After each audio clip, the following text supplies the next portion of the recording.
Hey everyone, Brandon Lee here with VirtualizationHowto, and today we're talking about a subject that I think many will be interested in, especially for the purposes of a home lab and even production environments, and that is Proxmox networking. And specifically, we're talking about what I think is possibly one of the most underrated features in Proxmox right now, and honestly, one that I think a lot of home labs are overlooking, and that is Proxmox SDN. A lot of people probably assume that software-defined networking is something only large enterprise environments really need, not something that you would use for the home lab. However, I think Proxmox SDN actually brings some really practical advantages to the home lab and various setups, especially once you start running multiple nodes and more advanced networking. Stick around and we're going to dive into Proxmox SDN specifically for the home lab.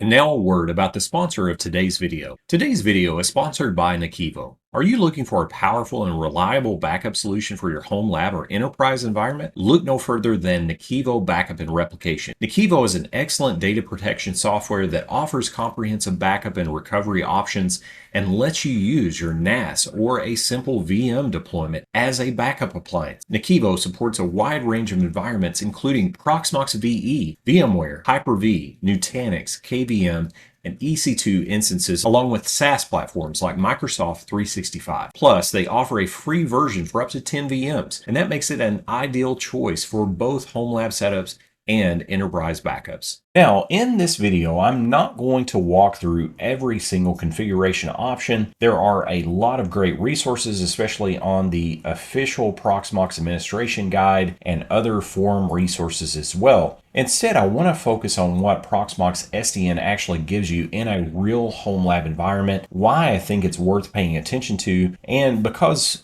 I think once you understand the core concepts, you start to realize this can actually make your Proxmox cluster and networking across multiple nodes a whole lot easier. So first off, what exactly is Proxmox SDN? Let's take a step back just for a basic refresher. Well, SDN stands for Software Defined Networking. Proxmox introduced SDN around Proxmox 8.1 and that time frame, and the whole idea is that instead of configuring networking individually on every single host in your cluster, you define your networks centrally in software. I know for my purposes and many out there, if you are coming from a VMware vSphere background, the easiest way to think about this is comparing standard switches to distributed switches. With standard switches, you have to configure the networking host by host. But if you recall in vSphere distributed switches, you can define the networking once, and then this is made available across all the hosts in your vSphere cluster. Well, Proxmox SDN works very similarly.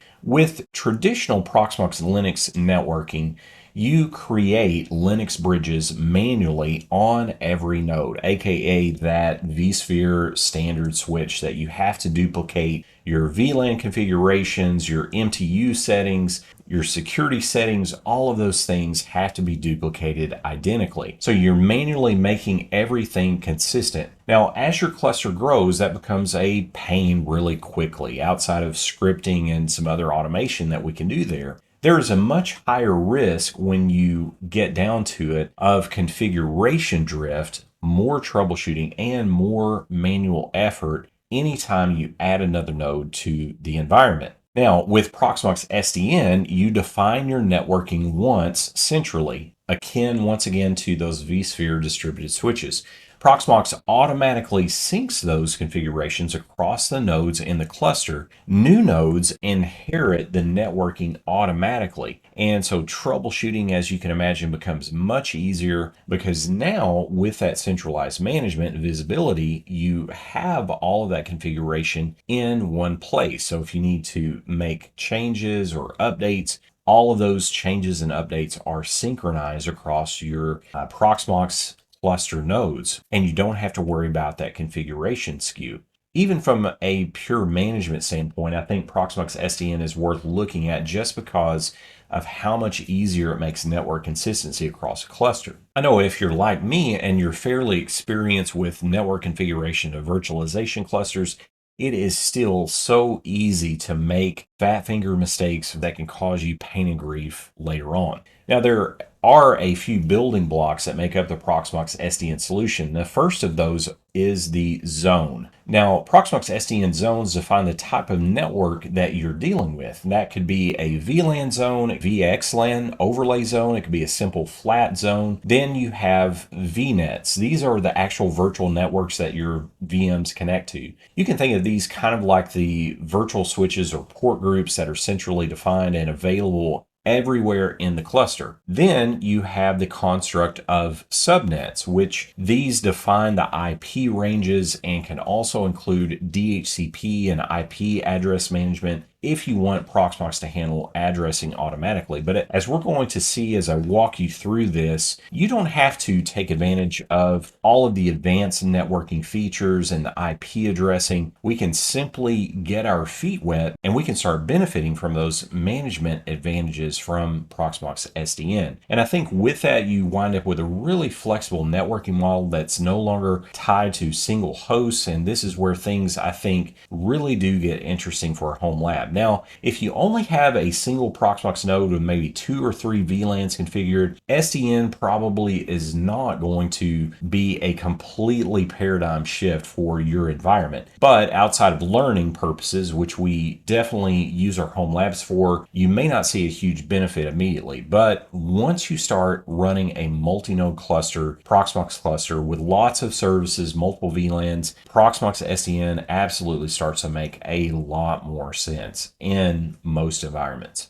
So what we want to do right now is let's take a look at how we would configure a basic configuration with Proxmox SDN so that all of our networking configuration is synchronized between our Proxmox cluster nodes.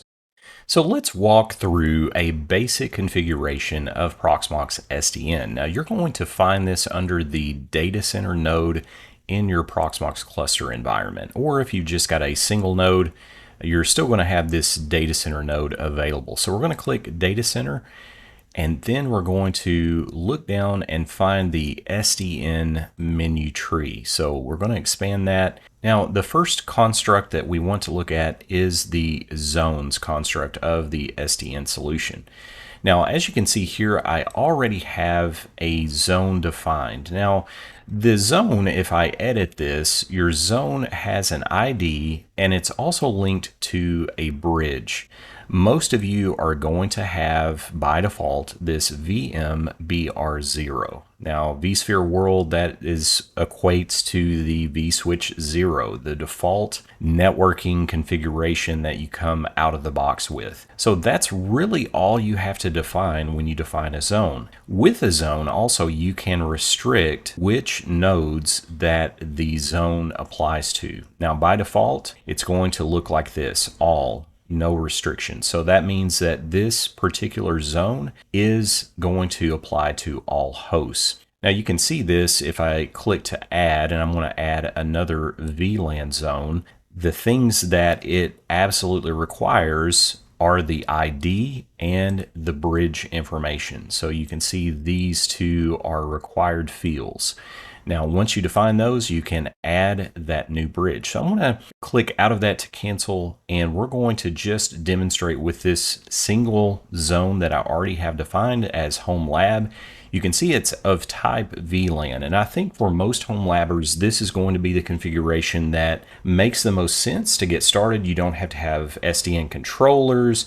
You don't have to set up VXLAN. You don't have to set up jumbo frames to carry the extra header information. This is all just simple VLAN zone configuration, but we reap the benefits of having this centralized configuration. So what we're going to do, we see this is already defined as a VLAN zone. I'm going to take you to the VNETs construct, and you're going to see a few of the VNETs that I already have defined. So these equate to the individual VLANs that I'm running in the environment. environment. So I've got a cameras VLAN, a wireless VLAN, a LAN VLAN, and a servers VLAN. And I like to name these intuitively. So I've got something that's descriptive on the front, and then I've got the VLAN tag on the backside. Now, if you look at what I've got defined here, you can also create an alias for this VNet. And this is really handy because you can spell out a friendly name that is going to display when you are looking at the networking of your virtual machine, as an example, and attaching that to a particular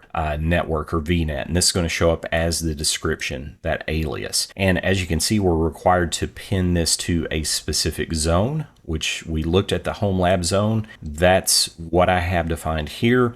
And then you simply define your VLAN tag. So whatever you want this network traffic to be tagged with, that is what you define that as here. And that equates to a traditional VLAN tag. So I can go ahead and I can add something new just for the purposes of our test here. I'm going to say test 444. We're going to say test VLAN 444. And I'm going to apply this to the home lab zone, and the tag is going to be 444. I'm going to create this, and we're going to see something interesting here with the state. It shows as new, and if you notice when I hover over this, it says pending changes. The reason for that is we have to go back to SDN, and we actually have to apply those changes. That's one of the things I like about SDN is you may define something and you have that second thought like, ooh, I should have done this or should not have done that in the configuration. So until you apply that configuration, you aren't changing anything, or you're not having any configuration synchronized to all of your Proxmox hosts. You can also do a dry run to see what this is going to do, but here I'm just going to click apply. Applying pending SDN changes will also apply pending local node network changes proceed. So we're going to say yes. And then what I'm going to do after the changes have successfully applied, you can see here we've got pending, pending, pending, pending. And as it works its way through those available VNets, we're going to see those go to available. So as we can see there, we've got available, available, available. All of the Proxmox nodes from 1, 2, 3, 4, 5 show this as fully synchronized. The real test is if I go to PVE host 1, if I go to my home lab SDN network, there we go. We've got test 444 and it shows available. I can go down to PVE host 2. If I go to home lab, test 444. If I go to 5, if I go to home lab, we've got test 444. The beauty of this, as you can already see, is that I literally created this in one location, and now this particular tagged network is now available in all of my hosts. That is really fantastic when it comes to management, ease of management. Now, if I go to create, let's say, test 444 VM. I just click through here. Let's see what ISOs I've got. Let's say Ubuntu 2604. Next, just quickly next through here so we can get to the network screen. And if I drop down the menu for networks, there we go. We see test 444. So this shows you exactly how the SDN networking can benefit you that quickly. We've got this particular network spread across all the hosts in the cluster and centralized management. Now, I do want to mention there are definitely some gotchas and learning curves with Proxmox SDN, and this is not necessarily plug and play beginner networking. There are new concepts involved with Proxmox SDN, especially when you start dealing with things like VXLAN overlays and abstraction layers. But one of the beautiful things I think about SDN, and especially with Proxmox, is that you can easily step your way into it. So as we have already seen,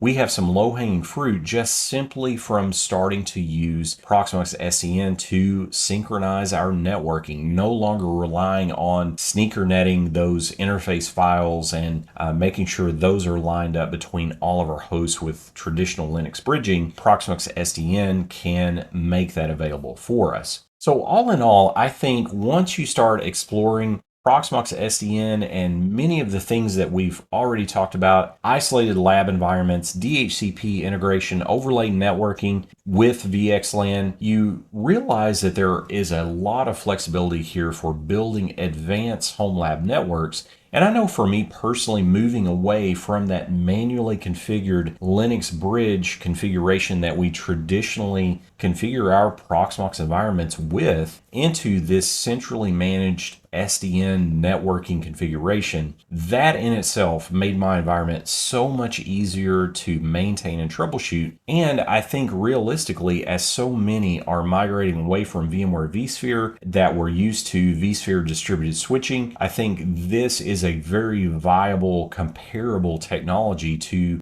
vSphere distributed switching, since you've got that centralized management, centralized synchronization of that configuration across all of your lab hosts. So let me know down in the comments if you're already using Proxmox SDN in your home lab, or if you have been thinking about trying it out. Also, let me know if you want to see a deeper dive specifically on any of the Proxmox SDN configurations, things like VLANs, VXLAN, stretch networking, those types of things. Definitely plan on doing more testing and content around that in the future. And as always, if you enjoyed this video, make sure to like, subscribe, and check out the full blog post over at VirtualizationHowto for even more details there. Do stay safe out there, keep on home labbing, and I will see you in the next video.